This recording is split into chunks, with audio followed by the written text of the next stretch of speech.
PEGI 18. In this playthrough, we try a more direct approach of the Golden Cat mission. Co-creator directors Harvey Smith and Rafael Colantonio are here to walk you through it.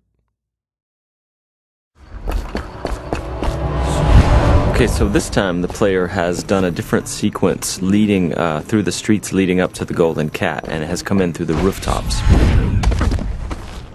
So a lot of vertical movement in the game, a lot of mobility. In the previous area, you can get dropped off in the river, and you're here to kill Custis and Morgan Pendleton. And therefore, there are several different ways to enter the Golden Cat area. In this playthrough, we're going to do very brutally.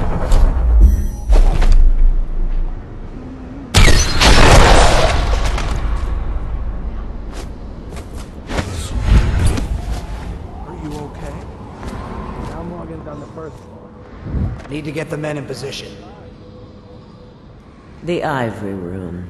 All I can tell you is it's very heavily soundproofed. I'll leave the rest to your imagination. Custis is easier at the moment. Some night you just... Why would anyone pay for that? Rats. Plague. Elixir. Bunch of crap. Huh?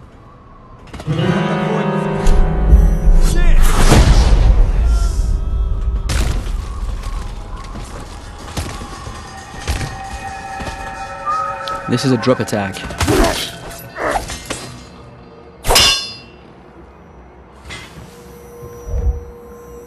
Talk to that nice girl again. The one I told you about. But you're at the Golden Cat, right? Yeah.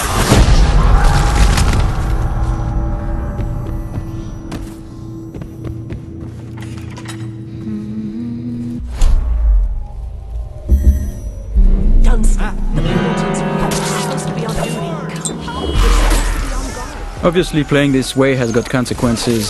Some of them is that we track the number of death and innocents that the player kill, and this derives the ending, but also derives some of the little story beats all along the game. And besides, playing this way is actually very consuming in terms of resource.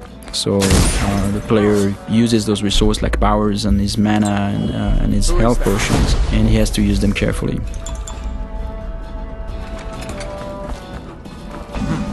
Might be worth checking out.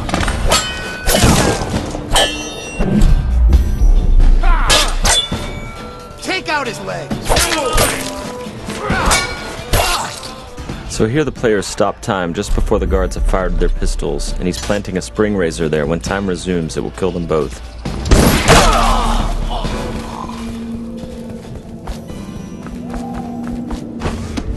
By the out!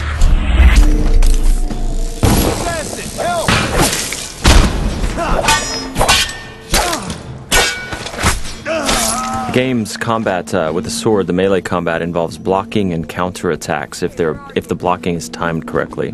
I hear you.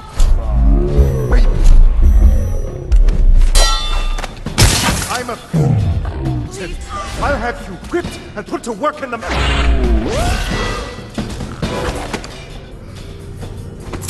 So both targets have been assassinated.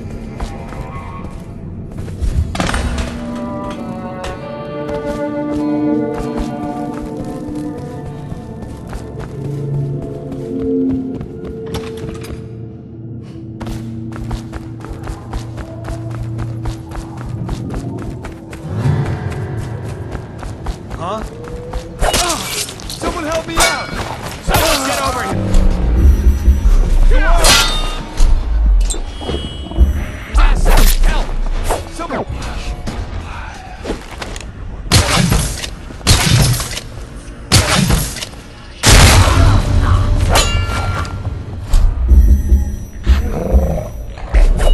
The player's summoning rats. Once the rats are in the world, they're like little AIs.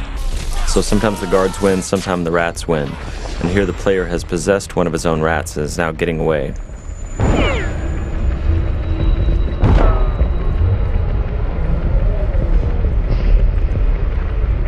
And that's the end of the violent, messy playthrough of the Golden Cat.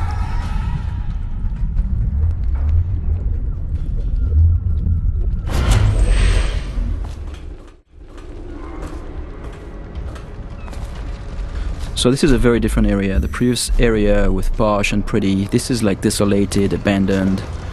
This is actually the area where there are weepers. It's called the flooded district.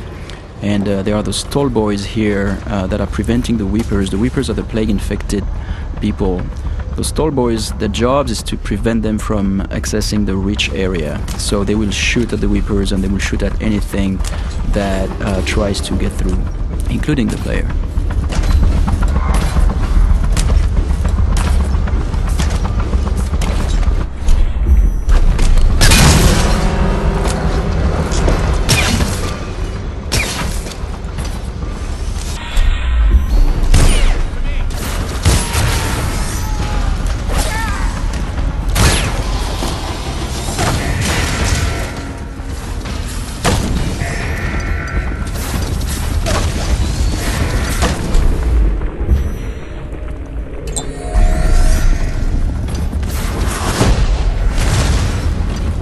Here we're using Wind Blast to bounce back the arrows at the tall boys.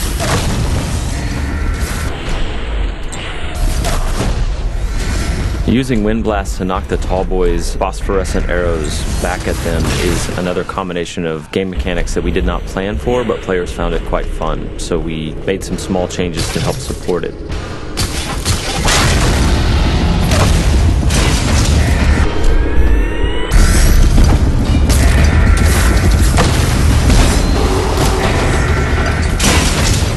These Stiltwalker guards, the tall boys as they're called, have vulnerable tanks of whale oil on their backs that they use for their incendiary arrows. And so periodically the player is shooting at those tanks, stopping time, trying to get behind them. The shields all around them are actual breakable wooden shields, so they absorb some of the player's shots, but periodically the player breaks one of them off. Here the player just possessed a tall boy and he's going to escape the area through those wall of lights here via tall boy. So the wall of light is a Tesla-like security device that's a powerful electrical field, and the guards at the beginning of their shift are attuned to it so they can walk through it, but the player cannot unless he hacks it.